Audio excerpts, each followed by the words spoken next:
राज्यातील विधानसभा तसेच स्थानिक स्वराज्य संस्थांच्या निवडणुकीत पराभवाचा सामना करावा लागलेल्या काँग्रेस पक्षाची पुनर्बांधणी करण्याचा निर्णय घेत केंद्रीय नेतृत्वाने राज्यासह ठाणे जिल्ह्यातील सर्वच शहरात अध्यक्ष बदलले आहेत. ठाणे, भिवंडी, कल्याण, डोंबिवली, मीरा भाईंदर, नवी मुंबई आणि उल्हासनगरमध्ये नव्या चेहऱ्यांना संधी देत पक्षाने संघटना मजबूत करण्याचा प्रयत्न सुरू केला आहे. महाराष्ट्र काँग्रेसमध्ये मोठी संघटनात्मक फेररचना करण्यात आली असून ठाणे जिल्ह्यासह भिवंडी, कल्याण, डोंबिवली, मीरा भाईंदर, नवी मुंबई आणि उल्हासनगर शहर जिल्हा काँग्रेस कमिटी अध्यक्षांच्या नियुक्त्या जाहीर करण्यात आलेल्या आहेत. अखिल भारतीय काँग्रेस कमिटीचे सरचिटणीस के.सी. वेणुगोपाल यांनी या संदर्भातील अधिकृत प्रसिद्धीपत्रक प्रसिद्ध केलेले आहेत.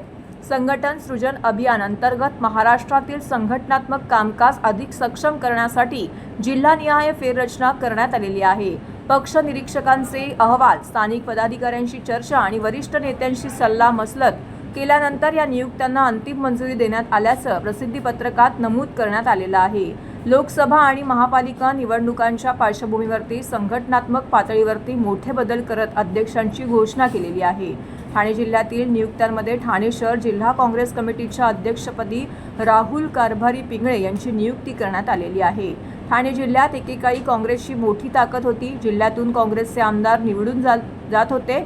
मात्र गेल्या काही वर्षात पक्षाची ताकद कमी होत गेली. नुकत्याच झालेल्या विधानसभा निवडणुकीत महाविकास आघाडीच्या माध्यमातून काँग्रेसने निवडणूक लढवली होती. ठाणे जिल्ह्यातील 18 पैकी केवळ 1 जागा काँग्रेसच्या वाट्याला आली होती आणि त्या ठिकाणीही पक्षाचा पराभव झाला.